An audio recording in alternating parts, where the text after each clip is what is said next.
তার কবরের ভিতরে কোনো সুগন্ধি ছিটানো হয় নাই, যুগ যুগ ধরে এই খুশবু কবর থেকে বের হইতেছে। তার মানে কবরটা কত ভালো, মরণ ভালো, কবর ভালো। আবু যুরআ রাজি রাহমাতুল্লাহি আলাইহি সাকরাত শুরু হয়ে গেছে, মরজমত শুরু হয়ে গেছে, ইন্তেকাল করে ফেলবেন। তার ছাত্ররা চতুর্দিকে বৈশা কোরআন পড়া শুরু করেছে, হাদিস পড়া শুরু করেছে। কিছুক্ষণ পর আবু যুরআ রাজি রাহমাতুল্লাহি আলাইহি সকলকে থামায় দিলেন, থামায় বলতেছেন তোমরা থেমে যাও। এবার নিজেই নিজের হাদিস পড়া শুরু করেছেন।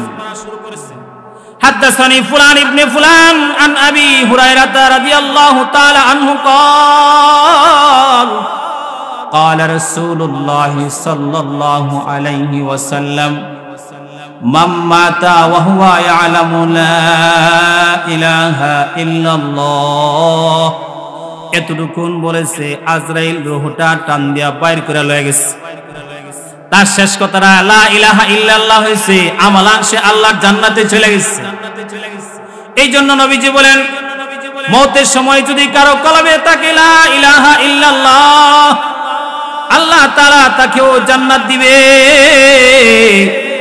এই জন্য আল্লাহর কাছে ভালো মত চাইতে হয়, আল্লাহর কাছে উত্তম মত কামনা করতে হয়। কারো কারো হাসর হবে আলেমের সাথে, কারো কারো হাসর হবে হাফেজের সাথে, মুহাদ্দিসের সাথে, শহীদের সাথে, আর কারো কারো হাসর হবে নাস্তিকের সাথে, কাদিয়ানির সাথে, বেঈমানের সাথে। ঠিক কিনা? এই জন্য ভালো হাসর বানাও। আল মারউ মা মান আহাব্বা, ভালো মানুষের সাথে চলে চলে ভালো হাসর বানাইতে হয়। ভালো তো হয় ভালো মানুষের পাশে যদি কবর হয়, ভালো তো হয় ভালো মানুষের পাশে যদি কবর হয়, ভালো মানুষের পাশে যদি কবর হয় তাহলে তো অনেক ভালো হয়।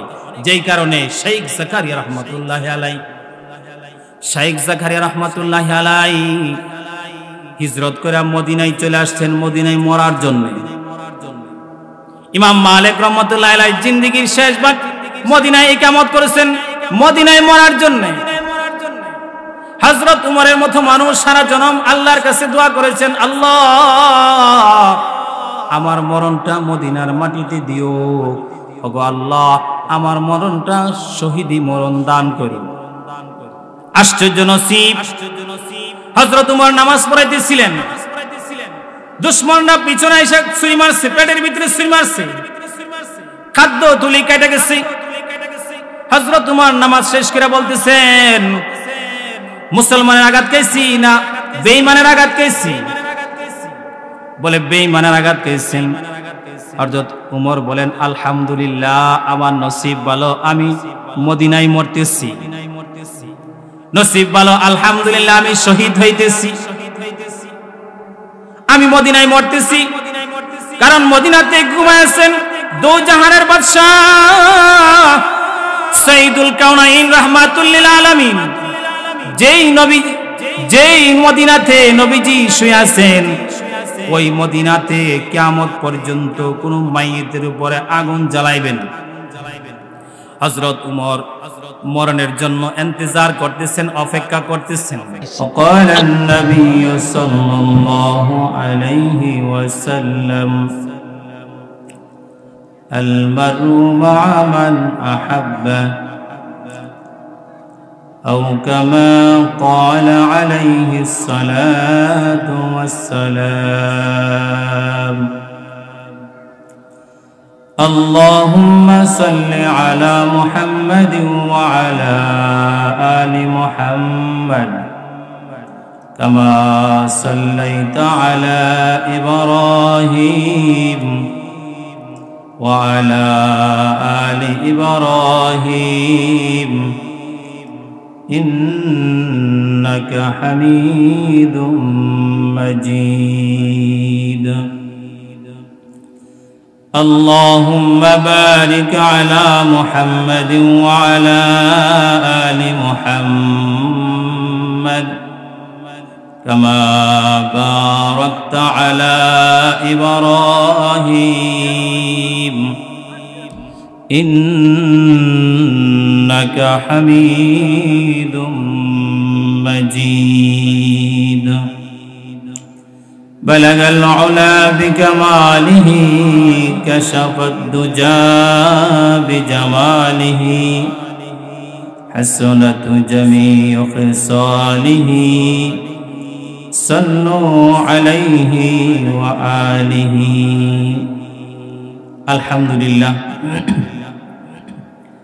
হরসপুর পূর্বপাড়া যুব সংগঠনের উদ্যোগে আয়োজিত ইসলামী মহাসম্মেলন সম্মেলনের সম্মানিত শ্রদ্ধাভাজন সভাপতি সাহেব, মুআজ্জাজ উলামায়ে কেরাম, সম্মুখপানে দিন প্রিয়, ইসলাম প্রিয়, দিনদার, ইমানদার, মুমিন মুসলমান ভাইরা, পর্দানশীল, পর্দার আড়ালের মা বোনেরা, আল্লাহ জাল্লা শানুর দরবারে আলিশানের শুকর যে আল্লাহ জাল্লা শানু আমাদেরকে দয়া করে, মায়া করে, রহমতি বরকতি জান্নাতের টুকরা বাগানে উলামায়ে কেরামের নেক সোহবতে কিছু সময় বসার তৌফিক আল্লাহ দান করেছেন।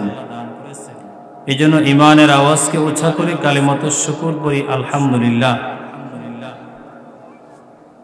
আমি আপনাদের সামনে মহাগ্রন্থ আল কুরআনুল কারীম সূরাতুল মরিয়ম 33 নম্বর আয়াত এবং বিশ্বনবী মুহাম্মদ রাসূলুল্লাহ সাল্লাল্লাহু আলাইহি সাল্লামের অগণিত হাদিস থেকে একটি ছোট্ট হাদিস আপনাদের সামনে তেলাওয়াত করেছি। আয়াত এবং হাদিসকে সামনে করে অল্প সময়ে কিছু কথা বলবো। আল্লাহ যেন আমাকে ইখলাসের সাথে বলা, আমলে নিয়তে বলা, আপনাদেরকেও আমলে নিয়তে শোনার তৌফিক দান করেন। সকলে বলেন আমিন।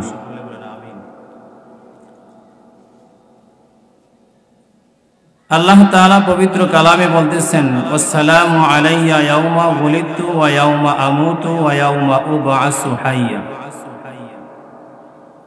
পয়গম্বর ঈসা আলাইহিস সালাম 3 সময়ের সালামতি, 3 সময়ের নিরাপত্তা আল্লাহর কাছে কামনা করেছেন। আল্লাহ তাআলার কালামের মধ্যে কিছু আয়াত আছে যেগুলি বান্দার কথা। বান্দার কথাকে আল্লাহ নিয়া নিজের কথা বানাইছেন, নিজের কথা বানাইয়া বান্দার কাছে আরবার ফেরত দিয়েছেন।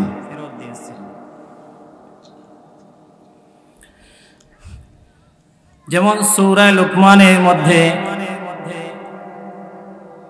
কিছু কথা আছে যেগুলি হাকিম লুকমানের কথা, যিনি কিনা তার সন্তানকে বলেছিলেন,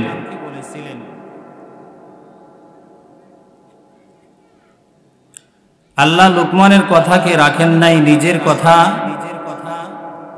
বানাইছেন। নিজের কথা বানাইয়া লুকমানের আয়াত বানাইয়া আল্লাহ তাআলা আবার এটা বান্দাকে ফেরত দিয়েছেন। সুবহানাল্লাহ।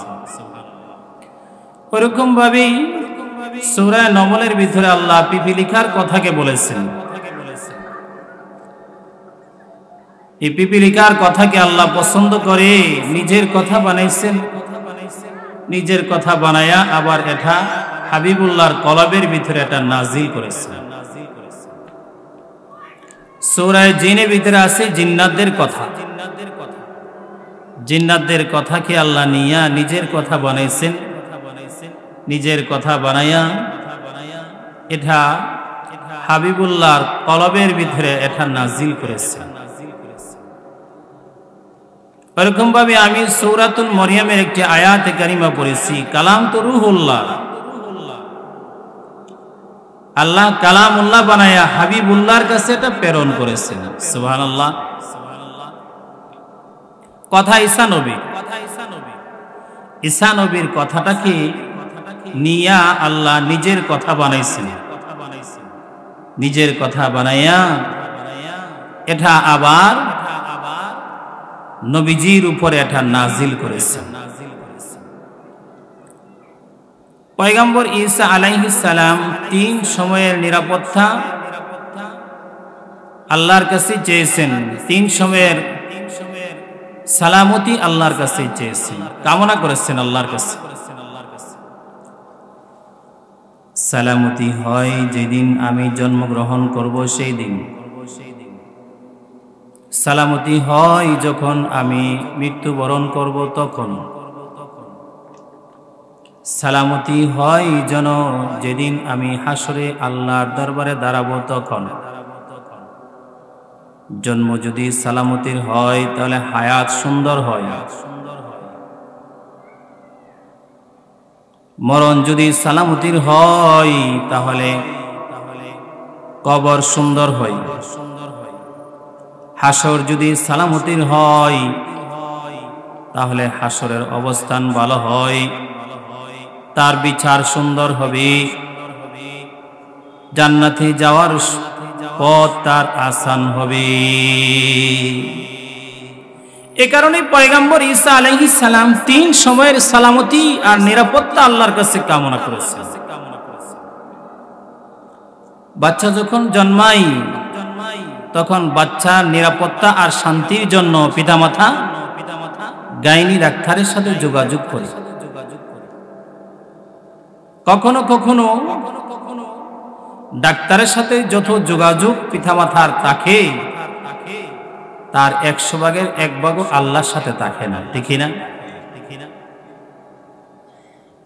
কিন্তু আল্লাহ যদি সালামতি না দেয় তাহলে ডাক্তারের সাথে যোগাযোগ হওয়ার পরও জন্মটা ভালো হয় না, জন্মটা শুরু হয় কাটাচিরার মাধ্যমে, ঠিক না? ভালো হাসপাতালে 1 ডজন ডাক্তারের তত্ত্বাবধানে সন্তান হয়েছে, কিন্তু সন্তানটা মায়ের পেটে ছিল ভালো, জন্মের পরে এটা পাগল হয়ে গেছে। মায়ের পেটে ছিল এটা ভালো, জন্মের পরে এটা অন্ধ হয়ে গেছে। কিন্তু আল্লাহ যদি সালামতি দেয়, নিরাপত্তা দেয়, তাহলে কুড়ে ঘরে জন্মায়, আলট্রাসোনোগ্রাফি লাগে না, ঔষধ খাওয়া লাগে না। সকালবেলা বাচ্চা পেটে রান্নার কাজ করে, দুপুরবেলা নিজের সন্তানকে কোলে নিয়ে মা আদর করতে থাকে। সকালবেলা এটা ছিল মায়ের গর্ভে, দুপুরবেলা এটা মায়ের কোলে। কেমন হইল রে? 10 মিনিট ব্যথা ছিল, আয়সা পড়ছে আল্লাহর মা। সকালবেলা দাদা দেখে গেছে পুত্রবধূ বাড়ির উঠান ঝাড়ু দিতেছে, দুপুরবেলা আয়সা দেখে নাতি ওয়া ওয়া করতেছে। কেমনে আসলো? বলে 10 মিনিট ব্যথা ছিল, আয়সা পড়ছে আল্লাহর মা। কেমনে আসছে? সালামতির কারণে আসছেন। এই সালামতি দিয়েছেন কে? আল্লাহ।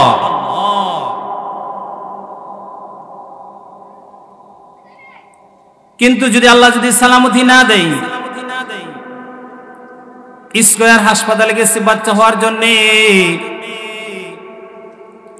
কোটি কোটি টাকা খরচ করতেছে বাচ্চা হওয়ার জন্য, কিন্তু একটা টেরা বাচ্চা হয়েছে, চোখ অন্যদিকে তাকায় রয়েছে,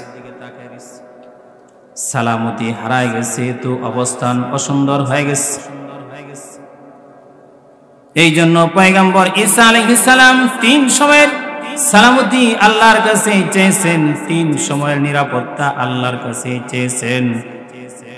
আসসালামু আলাইয়া ইয়াউমা ওয়ালিদতু ওয়া ইয়াউমা আমুতু ওয়া ইয়াউমা উবআসু হাইয়া। পয়গম্বর ঈসা আলাইহিস সালাম দুনিয়াতে আসছেন, এমন নিরাপত্তার সাথে আসছেন যে কোনো নার্সিং ব্যবস্থা নাই, দাইমা নাই, নানি দাদি কেউ নাই কাছে। গাছতলায় বাচ্চা হয়েছে, আর বাচ্চাটা এতটাই নিরাপত্তার সাথে দুনিয়াতে আসছে, মরিয়মের খবর নেই। সুবহানাল্লাহ। শুধু বাচ্চা নিরাপত্তা না, মাও নিরাপদ। শুধু বাচ্চা নিরাপত্তা না, মাও নিরাপদ। মায়ের মাতার কাছে তাজা খেজুরগুলি পড়তেছে, আর মরিয়ম ওই খেজুরগুলি খাইতেছে। হসপিটালের কেবিন না, অপারেশন থিয়েটার না, গাছতলায় বাচ্চা হয়েছে, পাথর থেকে শীতল পানিগুলি বের হইতেছে, আর মরিয়ম সেই পানিগুলি পান করতেছে। সুবহানাল্লাহ। বাচ্চার উপর তুহমত লাগাইছে। এলাকার লোকেরা এসে বলে, এই মরিয়ম, স্বামী ছাড়া বাচ্চা কই পাইলা? নিজেই নিজের পরিচয় তুলে ধরতেছে, নিজেই নিজের পরিচয় তুলে ধরতেছে। মায়ের কোলে নবজাতক সন্তান কথা বলতেছে। সুবহানাল্লাহ। কথা বলে নিজেই নিজের পরিচয় তুলে ধরতেছে। ইন্নী আবদুল্লাহ আতানিয়াল কিতাব ওয়া জাআলানি নাবিয়্যা। নিজেই নিজের পরিচয় তুলে ধরছে। এই যে সালামতি, এই যে নুসরত কে দিয়েছেন? একটা আওয়াজ করে বলেন, আল্লাহ দান করেছেন। এই জন্য পয়গম্বর ঈসা আলাইহিস সালাম বলেন, ওয়াসসালামু আলাইয়া ইয়াউমা উলিদতু ওয়া ইয়াউমা আমুতু ওয়া ইয়াউমা উবআসু হাইয়া। এই জন্য আল্লাহ রাসূল সাল্লাল্লাহু আলাইহি সাল্লাম বলতেছেন, এই জন্য ভাই যাদের বাচ্চা হবে, যারা বিয়ে শাদী করার পরে বাচ্চা হবে, আল্লাহর সাথে যোগাযোগ বাড়াও। ডাক্তারের সাথে যোগাযোগ করবা তো কাইটটা সিরা বাইর করবে, আর আল্লাহর সাথে যোগাযোগ হবে তো সালামতির সাথে আসবে। এই কারণেই আল্লাহ রাসূল সাল্লাল্লাহু আলাইহি সাল্লাম বাচ্চা হওয়ার পরে কিছু আমল দিবেন, যেই আমলের ধারাতে বাচ্চার হায়াত নিরাপদ হয়। তার ভিতরে একটা আমল হলো, বাচ্চা যখন জন্মাবে তখন তার ডানখানে আজান, বামখানে ইকামত দেওয়া, এটা নবীর সুন্নাত। সুবহানাল্লাহ। বাচ্চা হওয়ার সাথে সাথে ডানখানে আজান দিবে, বামখানে ইকামত দিবে। কিন্তু এখন আজান ইকামত খুব বেশি হয় বলে একটা মনে হয় না। ইল্লা মাশাআল্লাহ যারা মাসাইল ফলো করে তারা তো আজান ইকামত দেয়, কিন্তু এখন অধিকাংশ বাচ্চার আজান ইকামত বলে হয় বলে বিশ্বাস হয় না।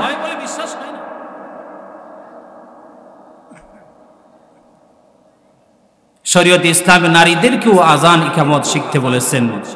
কেন? মেয়েরা ইমামতি করবে, মুয়াজ্জিন করবে এই জন্য না। যখন ঘরে বাচ্চা জন্মাবে, যদি ঘরে পুরুষ না থাকে, তাহলে ওই মেয়ে আজান আর ইকামত দিয়ে তার কানের ভিতরে ইসলাম ঢুকাবে, আল্লাহর নাম ঢুকাবে। সুবহানাল্লাহ। এই লিখা আজান ইকামত দিলে কি হয়, লাভ কি হয়? তাফসীরে হাসান বসরি রাহমাতুল্লাহি আলাইহি বলেন যে যেই বাচ্চার ডান কানে আজান আর বাম কানে ইকামত দেওয়া হয়েছে, আল্লাহ তাআলা তার কলবের ভিতরে আল্লাহ তাআলার কুদরতের হাতে কালিমার সিল মারেন। সুবহানাল্লাহ। তাহলে আজান ইকামতের দ্বারা বাচ্চার কলবের ভিতরে কি লাগে? কালিমার সিল লাগে। কিন্তু এখন তো আজান ইকামত হয় বলে বিশেষ একটা মনে হয় না।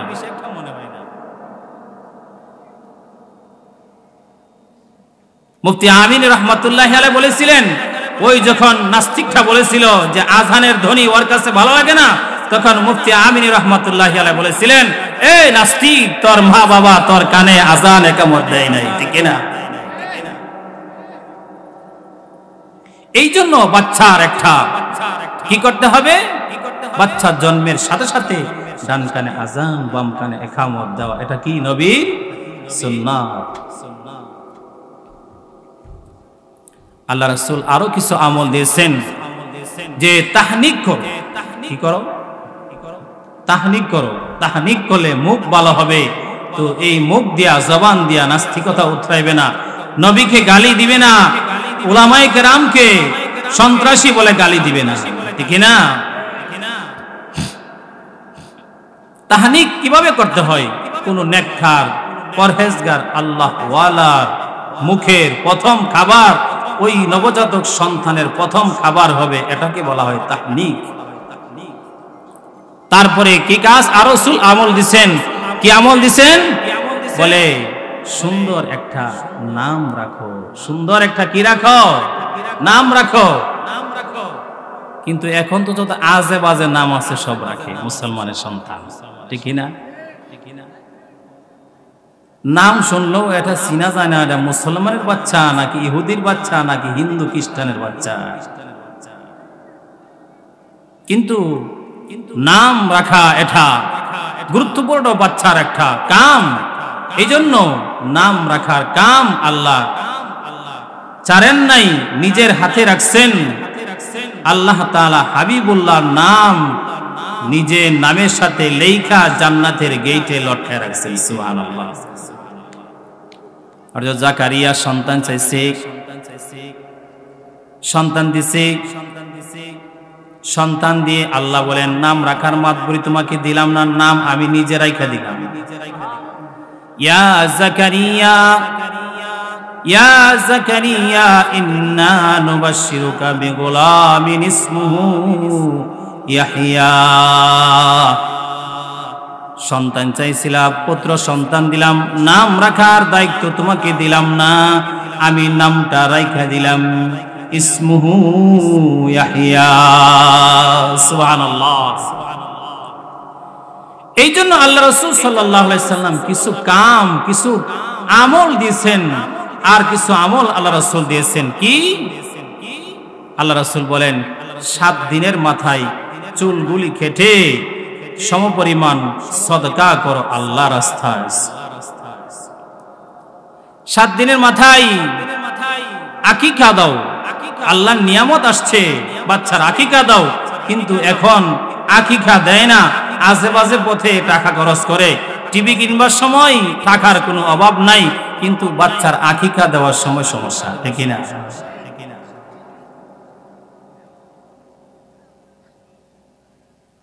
কারণ বাচ্চা আসছে, আল্লাহর নিয়ামত আসছে, জানের নিরাপত্তার জন্য জানটাকে জবাই করে রক্ত প্রবাহিত করে জানটাকে নিরাপদ বানায় দাও। তো জানটা নিরাপদ হবে, হায়াতটা ইবাদতের হায়াত হবে। হায়াত যাদের ইবাদতের হায়াত হবে, তার মরণটা নিরাপদ হবে। সুবহানাল্লাহ। এই জন্য তোমার জন্য নিরাপত্তার জন্য তুমি কি করো? একটা ছাগল কিনা কুরবানি করো, একটা ছাগল কিনা জবাই করে দাও, রক্ত প্রবাহিত করে জানটাকে নিরাপদ বানায় দাও। হায়াত নিরাপদ হবে, তো হায়াতটা ইবাদতের হায়াত হবে, হায়াত ইবাদতের হবে, তো মরণ নিরাপদ হবে। মরণ যাদের নিরাপদ হয় তাদের মরণটা জান্নাতে যাওয়ার দরজা হয়, আর যাদের মরণটা নিরাপত্তা নষ্ট হয় তার বেঈমানের মরণ হয়। এই কারণে পয়গম্বর ঈসা আলাইহিস সালাম জন্মের দিনের সালামতি চাই। ওয়া ইয়াউমা আমুতু ওয়া ইয়াউমা উবআসু হাইয়া। মওতের দিনেও আল্লাহ রাসূল কি চান? নিরাপত্তা চান। এই জন্য যতদিন আমরা বেঁচে থাকবো আল্লাহর কাছে সুন্দর মরণ চাইতে থাকবো। যতদিন বেঁচে থাকবো ততদিন কি চাইবো আল্লাহর কাছে? আল্লাহ আমার মরণ যেন সুন্দর মরণ হয়। কি মরণ? সুন্দর মরণ হয়। কারণ ভালো মত এটা ঈমানের একটা অংশ। উত্তম মত কামনা করা, আল্লাহ রাসূল উত্তম মত কামনা করেছেন। আল্লাহুম্মা আহিনি মিসকিনা ওয়া আমিতনি মিসকিনা ওয়াহশুরনি ফি জুমরাতিল মাসাকিন। আল্লাহ রাসূল মুসলিম হিসাবে মরণ কামনা করেছেন। আল্লাহুম্মা আহিনি মুসলিমা ওয়া আমিতনি মুসলিমা। আল্লাহুম্মা আহিনি মা আলিমতাল হায়াতা খায়রাল লি ওয়া তাওয়াফানি ইজা আলিমতাল ওয়াফাতা খায়রাল লি। আল্লাহর কাছে জন্মের দিনের সালামতি চাই, আল্লাহর কাছে মওতের সময়ও সালামতি চাই। এই জন্য ভালো মত আল্লাহর কাছে চাওয়া, মওতের ভিতরে আল্লাহর কাছে উত্তম মত কামনা করা, এটা মুমিনের একটা ইবাদত। আল্লাহর কাছে ভালো মরণ চাইতে হয়, কারণ কত মানুষের মরণ হয় নিকৃষ্ট মরণ। এমন কোনো গ্রাম নাই, এমন কোনো এলাকা নাই যেখানে নিকৃষ্ট মরণের মানুষ নাই। বিষ খায় মরছে, ফাঁস লাগায় মরছে, মরণগুলা নিকৃষ্ট মরণ। প্রতিদিন খবরের পাতায় কিছু মরণের চিত্র আসে, নিকৃষ্ট মরণ, মার্কা জপতে জপতে মরছে, মিছিল করতে করতে মারা গেছে, গণতন্ত্রের মিছিল, ঠিক কিনা? আর কিছু মরণ আছে উৎকৃষ্ট মরণ। উৎকৃষ্ট মরণ যদি কারো নসিব হয়ে যায় তাহলে তার আমল অনেক লাগে না, মরণটা এত দামি যে মরার সাথে সাথে সে আল্লাহর জান্নাতে চলে যাবে। এই জন্য আল্লাহর কাছে ভালো মওত চাইতে হয়, আল্লাহর কাছে ভালো মওত চাইতে হয়। মওতের ভিতরে উত্তম মওত হলো শহীদি মওত। আল্লাহর কাছে শহীদি মওত কামনা করা। আল্লাহর কাছে কি চাওয়া? শহীদি মওত চাওয়া। আল্লাহুম্মা ইন্নী আসআলুকা শাহাদাতান ফি সাবিলিক, আল্লাহুম্মা রযুকনি শাহাদাতান ফি সাবিলিক ওয়াজআল মাউতি ফি বালাদ রাসূলিক। আল্লাহর কাছে শহীদি মরণ চাওয়া, কারণ শহীদি মরণ যদি কার নসিব হয়ে যায় তাহলে তার আমল অনেক লাগে না, তার মরণটা এত দামি, মরার সাথে সাথে সে আল্লাহর জান্নাতে চলে যায়। এই জন্য আল্লাহর কাছে কি মরণ চাইব? শহীদি মওত চাইব। শহীদি মওত যদি কার নসিব হয়ে যায় তাহলে তার কবর হাসর সব সালামতির হয়ে যায়, সহজ হয়ে যায়। সুবহানাল্লাহ। এই জন্য আল্লাহর কাছে কি মওত চাইব? শহীদি মওত চাইব। কারণ কত মানুষ মরার আগে খারাপ কাজ করে মারা যায়, কত মানুষ মরণের চিত্র নিকৃষ্ট চিত্র হয়, কত মানুষের মরণের চিত্র নিকৃষ্ট হয়। বাংলাদেশে অনেক মানুষ মরে গেছে, মরার আগে বিড়ি খাইছে, জিজ্ঞাসা আগামীকাল তোমার পাশে কি খাইতে মন চায়? বলে এক প্যাকেট সিগারেট দাও। রাতভর বিড়ি খাইছে, সকালবেলা মরে গেছে। মরণগুলা নিকৃষ্ট মরণ। বলাইছে তোমার খাওয়ান শেষ, খাওয়ান কি দিমু বলো? বলে এক গ্লাস মদ দাও।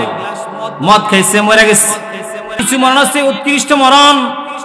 উৎকৃষ্ট মরণ যদি কার নসিব হয় তাহলে মওতের সাথে সাথে সে আল্লাহর জান্নাতে চলে যায়।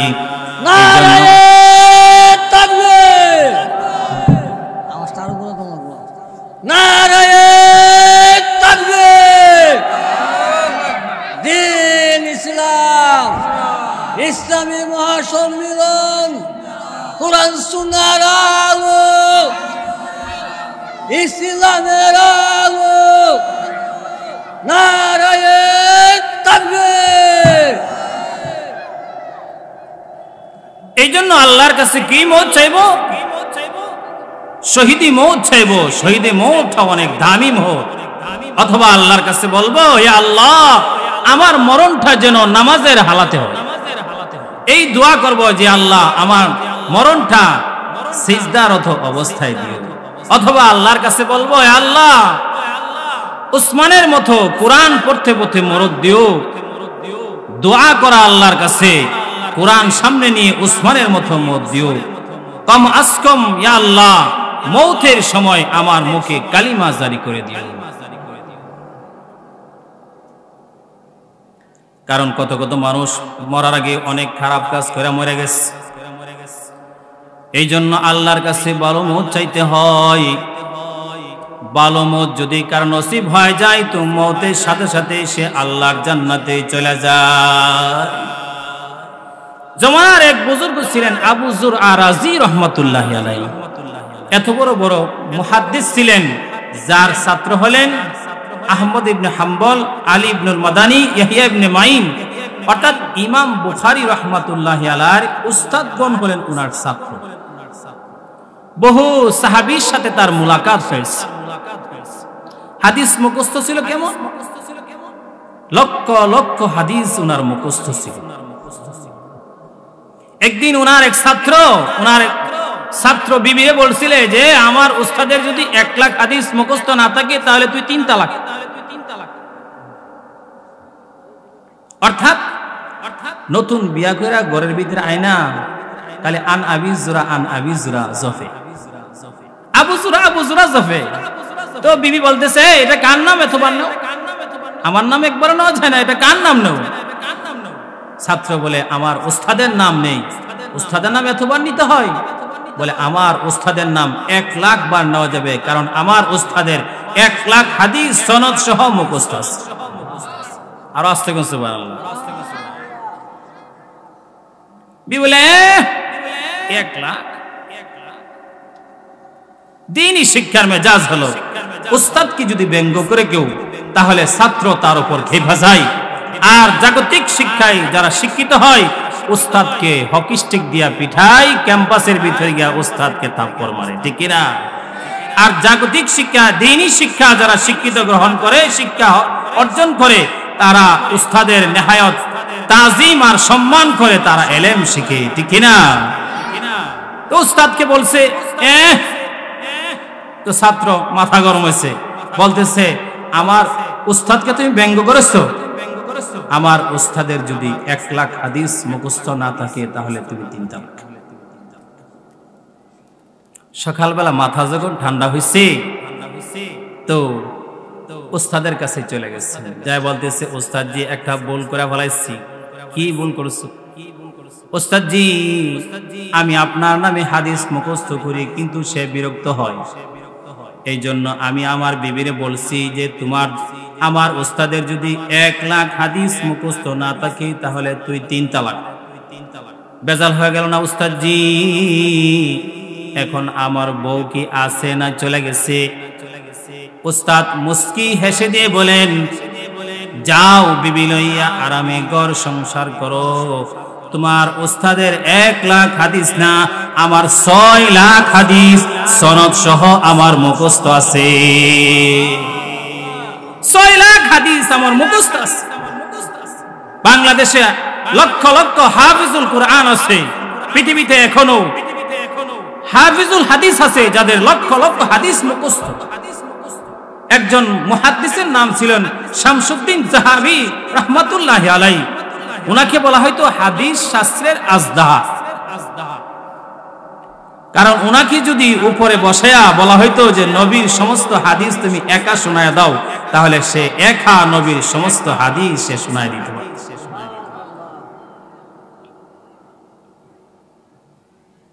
উজবেকিস্তান একটা গুরুস্থান আছে, যেই গুরুস্থানে মাইত হইতে এলে 1,00,000 হাদিসের হাফেজ হওয়া লাগে। উজবেকিস্তানে যারা যায় ওই কবরস্থানটা জিয়ারত করে আসে। গুরুস্থানের দাতা যিনি মালিক, তিনি ওসিয়ত করে গেছেন যে এইখানে মাইত হইতে গেলে 1,00,000 হাদিসের হাফেজ হওয়া লাগবে। শুধু হাফেজের হাদিসের 1,00,000 হাদিসের সনদ থাকলে চলবে না, নামও মোহাম্মদ হইতে হবে। যেই কারণে সাহেবে হেদায়া ওইখানে জায়গা পায় নাই। লক্ষ লক্ষ হাদিস তার মুখস্থ ছিল, কিন্তু নাম মুহাম্মদ না, এই জন্য ওই গুরুস্থানে তার জায়গা না। ওই গুরুস্থানে সে জায়গায় পায় না কেন? বাইরে নাম মুহাম্মদ না। তকদির কত ভালো বাংলাদেশের মানুষদের যে তোমাদের গোরস্থানে গিয়ে আলেম ঘুমায়, হাফেজ সয়, শহীদ সয়। আশা করা যায় একজন আলেমের কবর, একজন মুহাদ্দিসের কবর যেই গুরুস্থানে থাকবে, একজন জামের কারণে যেমন শত শত বরযাত্রীকে রান আর রোস্ট আর কুরমা পোলাও বিরিয়ানি খাওয়া হয়, একজন আলেম, একজন হাফেজ, একজন শহীদের কবরও যেই গুরুস্থানে থাকবে, আশা করা যায় তার উসিলা কবরে আযাব মার পাইতে। এই জন্য ভালো মানুষের সাথে কবর হইল। আবু যুরআ রাজি রাহমাতুল্লাহি আলাইহি লক্ষ লক্ষ হাদিস মুখস্থ ছিল। ইমাম বুখারী রাহমাতুল্লাহি আলাইহি 3,00,000 হাদিস মুখস্থ ছিল। কয় লাখ? ইমাম বুখারী রাহমাতুল্লাহি আলাইহি 3,00,000 হাদিস মুখস্থ ছিল। 3,00,000 হাদিস থেকে বুখারী শরীফে মাত্র 9,000 হাদিস আছে। কয় হাজার? 9,000 হাদিস বুখারী শরীফে আনছেন। যেই বুখারীকে আরবিরা মাথায় লিয়ে রাখে, যেই বুখারীকে দলিল হিসাবে মানে, এই ইমাম বুখারী রাহমাতুল্লাহি আলাইহি হাদিসের খেদমত কইরা তিনি এত উঁচু হয়েছেন, তার মর্যাদা আল্লাহর কাছে এত হয়েছে যে ইমাম বুখারী রাহমাতুল্লাহি আলাইহি আজ থেকে প্রায় 1200 বছর আগে ইন্তেকাল করেছেন, কিন্তু আজও পর্যন্ত তার কবর থেকে মেশকে আম্বরের সুঘ্রাণ বের হইতেছে। তার কবরের ভিতরে কোনো সুগন্ধি ছিটানো হয় নাই, যুগ যুগ ধরে এই খুশবু কবর থেকে বের হইতেছে। তার মানে কবরটা কত ভালো, মরণ ভালো, কবর ভালো। আবু যুরআ রাজি রাহমাতুল্লাহি আলাইহি সাকরাত শুরু হয়ে গেছে, মরজমত শুরু হয়ে গেছে,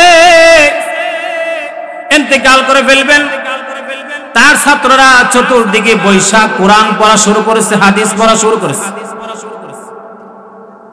কিছুক্ষণ পর আবু যুরআ রাজি রাহমাতুল্লাহি আলাইহি সকলকে থামায় দিলেন, থামায় বলতেছেন তোমরা থেমে যাও। এবার নিজেই নিজের হাদিস পড়া শুরু করেছেন।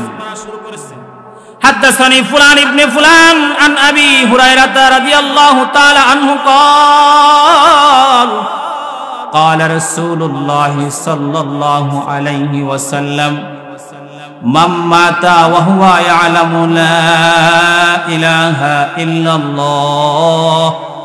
এতটুকুন বলেছে, আজরাইল রূহটা টান দিয়া বাইর করে লয়ে গেছে। তার শেষ কথাটা লা ইলাহা ইল্লাল্লাহ হয়েছে, আমালান সে আল্লাহর জান্নাতে চলে গেছে। এই জন্য নবীজি বলেন, মওতের সময় যদি কারো কলবে থাকে লা ইলাহা ইল্লাল্লাহ, আল্লাহ তাআলা তাকেও জান্নাত দিবে। এই জন্য আল্লাহর কাছে ভালো মত চাইতে হয়, আল্লাহর কাছে উত্তম মত কামনা করতে হয়। কারো কারো হাসর হবে আলেমের সাথে, কারো কারো হাসর হবে হাফেজের সাথে, মুহাদ্দিসের সাথে, শহীদের সাথে, আর কারো কারো হাসর হবে নাস্তিকের সাথে, কাদিয়ানির সাথে, বেঈমানের সাথে। ঠিক কিনা? এই জন্য ভালো হাসর বানাও। আল মারউ মা মান আহাব্বা, ভালো মানুষের সাথে চলে চলে ভালো হাসর বানাইতে হয়। ভালো তো হয় ভালো মানুষের পাশে যদি কবর হয়, ভালো তো হয় ভালো মানুষের পাশে যদি কবর হয়, ভালো মানুষের পাশে যদি কবর হয় তাহলে তো অনেক ভালো হয়। যেই কারণে শেখ জাকারিয়া রাহমাতুল্লাহি আলাইহি হিজরত করে মদিনায় চলে আসছেন, মদিনায় মরার জন্য। ইমাম মালিক রাহমাতুল্লাহি আলাইহি জিন্দেগীর শেষ ভাগ মদিনায় ইকামত করেছেন, মদিনায় মরার জন্য। হযরত উমরের মতো মানুষ সারা জনম আল্লাহর কাছে দোয়া করেছেন, আল্লাহ আমার মরণটা মদিনার মাটিতে দিও, ওগো আল্লাহ আমার মরণটা শহীদি মরণ দান করো। আশ্চর্য নসিব, হযরত উমর নামাজ পড়াইতেছিলেন, দুশমনরা পিছনে এসে ছুরি মারছে, পেটের ভিতরে ছুরি মারছে, খাদ্য তুলি কেটে গেছে। হযরত উমর নামাজ শেষ করে বলতেছেন, মুসলমানের আঘাত খাইছি না বেঈমানের আঘাত খাইছি? বলে বেঈমানের আঘাত খাইছেন। হযরত উমর বলেন, আলহামদুলিল্লাহ আমার নসিব ভালো, আমি মদিনায় মরতেছি। নসিব ভালো, আলহামদুলিল্লাহ আমি শহীদ হইতেছি, আমি মদিনায় মরতেছি। কারণ মদিনাতে ঘুমায়েছেন দো জাহানের বাদশাহ সাইয়্যিদুল কাউনাইন রাহমাতুল লিল আলামিন। যেই মদিনাতে নবীজি শুয়ে আছেন, ওই মদিনাতে কিয়ামত পর্যন্ত কোন মাইয়িতের উপরে আগুন জ্বালাইবেন। হযরত উমর মরণের জন্য ইন্তজার করতেছেন, অপেক্ষা করতেছেন। সেনাপতি আয়েশা বলতেছেন, ওগো আমিরুল মুমিনিন আপনি তো মারা যাইতেছেন।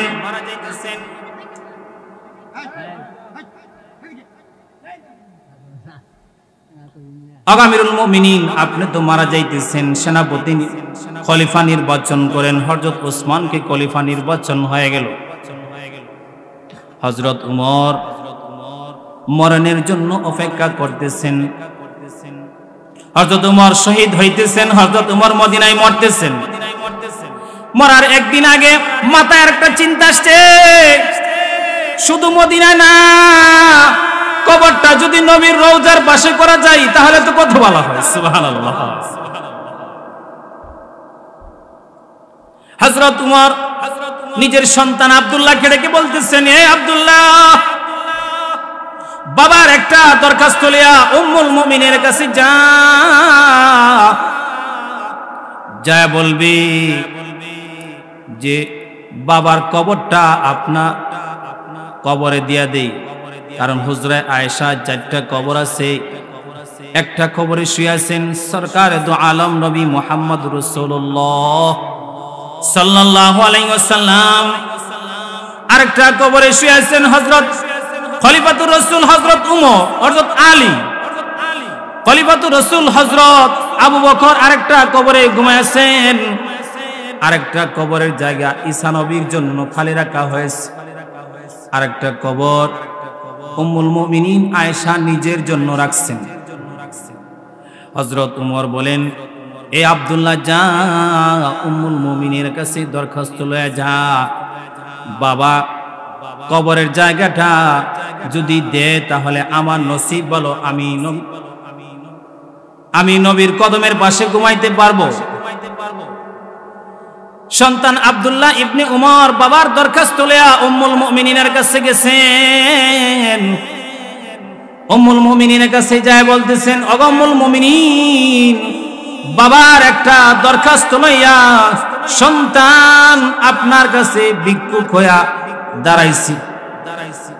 দরখাস্ত হলো আপনার কবরের জায়গাটা আমার বাবাকে দিয়ে দিন। আমার বাবা কবরের জগতে বড় ভয় করে, বাবা নবীর কবরের পাশে ঘুমাইতে চাই, বাবা নবীর কদমের পাশে ঘুমাইবার চাই। যদি আপনি রাজি থাকেন তাহলে বাবার কবরটা আপনার কবরে দিয়া দেই, নবীর পাশে দিয়া দেই। হযরত উম্মুল মুমিনিন বলেন, এ আব্দুল্লাহ, উমরের চাইতে হকদার আর কে বেশি? উমরই তো এই জায়গার সবচাইতে বেশি হকদার। তাই উমরের কাছে দিয়া সুসংবাদ দাও, হযরত উমরের কাছে যায় সুসংবাদ দাও, আমার কবরের জায়গাটা আমি হযরত উমরকে দিয়ে দিলাম, আর আমি মারা যাওয়ার পরে আমার কবরটা তোমরা জান্নাতুল বাকিতে দিবে। কারণ উমরের চাইতে হকদার আর বেশি কেউ নাই। উমর এই জায়গার হকদার, কারণ উমরের কবর নবীর কবরের সাথে মানায়। উমরই সবচাইতে বেশি হকদার, কারণ হযরত উমরের তো অনেকগুলি শান। হযরত উমরের একটা শান হলো আসাদুহুম ফি আমরিল্লাহি উমর। উমরের আরেকটা শান হলো ফারুক বাইনাল হক ওয়াল বাতিল। উমরের আরেকটা শান হলো লাউ কানা বাদি নাবিয়ান লাকানা উমর। নবী বলেছেন, আমার পরে যদি কেউ নবী হইতো তাহলে আল্লাহ উমরকে নবী বানাইতেন। সুবহানাল্লাহ। উমরের আশ্চর্য শান হলো, আল্লাহ রাসূল বলেন সব নবীর একজন করে মুহাদ্দিস আছে, আমার একজন মুহাদ্দিস আছে, মুহাদ্দিসি উমর। মুহাদ্দিস কাকে বলা হয়? মুহাদ্দিস বলে যে নবীর কথা পড়ায়, হাদিস পড়ায়, তাকে মুহাদ্দিস বলা হয়। আর মুহাদ্দিস বলা হয় যার হৃদয়ে আল্লাহর কথা নাজিল হয়, আল্লাহর কথা এলকা হয়, আর সে আল্লাহর কথা বলে দেয়। হযরত উমর মুহাদ্দিস। 21 জায়গায় কোরআনে হাকিমের আয়াত আল্লাহ উমরের কথা মতো দুনিয়াতে পাঠাইছেন। আল্লাহু আকবার। হযরত উমরের তো অনেকগুলি শান। হযরত উমরের একটা শান হলো বাসারত সব আল্লাহ উমরকে দান করেছেন। মসজিদে নববীর মিম্বরে দাঁড়ায়া শত শত মাইল দূরে সারিয়াকে যুদ্ধের ময়দানে শত্রু দেখায় দেয়। শুধু এতটুকু না, এই মদিনাতে কেউ যদি কোনো ভালো স্বপ্ন দেখে ওইটাও হযরত উমর জানা ফেলাই। হযরত উমরের নবীর কাছে একজন স্বপ্ন নিয়ে আসতেন। এক সাহাবী আয়েশা বলতেছেন, ওগো আল্লাহর নবী, আমি এই আলফাজগুলি শুনেছি আজান দেওয়ার জন্য। আল্লাহ রাসূল বলেন, রুয়াতুকা সাদিকান সালিহান, তুমি সত্য স্বপ্ন দেখেছো। এইগুলি বিলালকে ডাকো, বিলালকে শোনায় দাও, বিলাল এগুলি আজানে ডাকবে। কিয়ামত পর্যন্ত এগুলি মানুষকে আজান দেওয়া হবে, মানুষকে ডাকা হবে। হযরত উমর বলেন, এই কথা শেষ করার পরে হযরত উমর বলেন, ও আল্লাহর নবী, এই স্বপ্ন তো আমি আরো আগে থেকেই দেখতেছি, এতক্ষণ পর্যন্ত বলো নাই কেন? বলে আমার ভাইয়ের নামটা ইতিহাসের পাতায় উঠতেছে। চুপ করে তাইকা ইশার করলাম, আমার ভাইয়ের ইজ্জতের উপর আঘাত আমি করতে পারি না, এই জন্য আমার ভাইয়ের নামটা যেন ইতিহাসের পাতায় উঠে যায়, এই জন্য চুপ করে থাকলাম। হযরত উমরের এতটুকু শান না, হযরত উমরের আরো কতগুলি শান আছে। হযরত উমরের শান হলো, আশ্চর্য শান হলো, হযরত উমরের শাসনামলে হযরত আলী স্বপ্নে দেখতেছেন, হযরত আলী স্বপ্নে দেখতেছেন পয়গম্বরের কাছে ফজরের নামাজের পরে খেজুর আসছেন, এক টুকরি খেজুর আসছেন। পয়গম্বর এই খেজুরগুলি সাহাবীদের মাঝে বন্টন করা শুরু করেছেন। হযরত আলী বলেন, পয়গম্বর আমাকে একটা খেজুর দিয়ে দিলেন, পয়গম্বর আমাকে একটা খেজুর দিলেন, আমি আরেকটা খেজুর চাইলাম, ও আল্লাহর নবী আমাকে কি আরেকটা খেজুর দেওয়া যায় না? নবী মুস্কি হাসলেন, আমায় দিলেন না। মসজিদে নববীর বাস্তব আযান শুরু হয়ে গেছে, ঘুম ভেঙে গেছে, ঘুম থেকে জায়গা দেখি পয়গম্বরের দেওয়া খেজুরের দানাটা এখন আমার মুখের মধ্যে হয়ে গেছে। আল্লাহু আকবার। ওযু করে মসজিদে চলে গেলাম, হযরত উমরের আশ্চর্য শান, পয়গম্বর স্বপ্নে যুগে যেই সূরা দিয়া ফজরের নামাজ পড়াইছিলেন, হযরত উমর সেই সূরা দিয়া ফজরের নামাজ আরম্ভ করেছেন। আল্লাহু আকবার। হযরত উমর শানুল উমর, হযরত উমরের আরো শান হলো, নবী নামাজ শেষে নবীজির কাছে যেমন স্বপ্ন যুগে খেজুর আসছেন, হযরত উমরের কাছেও ফজরের নামাজের পরে খেজুর আসছেন। নবীজি যেই জায়গায় হেলান দিয়ে বসেছিলেন, হযরত উমর সেই জায়গায় হেলান দিয়ে বসেছেন। নবীজি যেই দিক দিয়া লাইন ধরিয়া সাহাবীদেরকে খেজুর বন্টন করেছিলেন, হযরত উমর সেই দিক দিয়া লাইন ধরা খেজুরগুলি বন্টন করা শুরু করেছেন। হযরত আলী বলেন, আমার বাড়ি এসে গেল, আমাকে একটা খেজুর দিলেন, আরো খেজুর আছে। আমি বললাম, ও আমিরুল মুমিনিন আমাকে কি আরেকটা খেজুর দেওয়া যায় না? হযরত উমর বলেন, আলী রাতের বেলা পয়গম্বর খেজুর বন্টনে তোমাকে একটাই দিল, নবীর তাকসিম ভঙ্গ করে আমি তোমাকে দুইটা দিতে পারবো না। এই হলেন সেই উমর। উম্মুল মুমিনিন আয়েশা বলেন, এ আব্দুল্লাহ যা, আমার কবরের জায়গাটা আমি হযরত উমরকে দিয়ে দিলাম। কবরের জায়গা ভালো বানানোর জন্য কতটা মেহনত তারা করেছেন। আমরা তো বাড়ি ভালো বানানোর জন্য মেহনত করি, কিন্তু কবর ভালো বানানোর মেহনত করি না। ঘর সাজানোর মেহনত করি, কিন্তু কবর সাজানোর মেহনত করি না। ভালো এরিয়াতে কবর করার জন্য মেহনত আমরা করি না, ভালো এরিয়াতে বাড়ি করার জন্য মেহনত করি, ঠিক না? এই সকলের কবর হাফিজি হুজুর রাহমাতুল্লাহি আলাইহির সাথে দেওয়া সম্ভব নয়, সকলের কবর ফখরে বাঙ্গালের সাথে দেওয়া সম্ভব নয়, সকলের কবর আহমদ শফির সাথে দেওয়া সম্ভব নয়, সকলের কবর মুফতি আমিনীর সাথে দেওয়া সম্ভব নয়। কিন্তু কবর কাছে না করতে পারলো, কলবকে কাছাকাছি করো, আলেমকে মহব্বত করো। আল মারউ মা মান আহাব্বা, যে ব্যক্তি আলেমকে মহব্বত করবে আলেমের সাথে তার হাসর হয়ে যাবে। সুবহানাল্লাহ। এই জন্য আলেমকে মহব্বত করো, আলেমকে ভালোবাসো, আলমকে কলবের ভিতরে রাখো, তাহলে তোমার হাসর ভালো হবে, তোমার হাসর হবে আলেমের সাথে, ঠিক না? যদি তুমি আলেমকে ভালো না পাও, তুমি আলেমকে যদি সম্মান না করো, তুমি যদি আলেমকে মহব্বত না করো, তাহলে তোমার হাসর ভালো হবে না। এই জন্য ভালো হাসর বানাইতে হলে আলেমকে মহব্বত করো, আলেমকে ভালোবাসো, আলেমের সাথে থাকো, তাহলে তোমার হাসর ভালো হবে। যদি হাসর ভালো বানাইতে চাও, আল মারউ মা মান আহাব্বা, ভালো হাসর বানাইতে চাও, তাহলে আলেমের সাথে থাকো। আলেম যেভাবে বলে সেভাবে চলবা। আলেম আছে যেখানে, আমরা আছি সেখানে। আলেম নাই যেখানে, আমরা নাই সেখানে।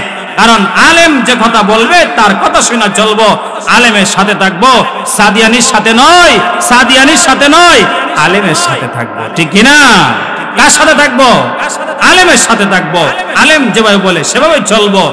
আলেমের মতের বাহিরে যাব না, সাদিয়ানির সাথে যাব না, কাদিয়ানির সাথে যাব না, আলেমের সাথে থাকবো। আল্লাহ আমাদের সবাইকে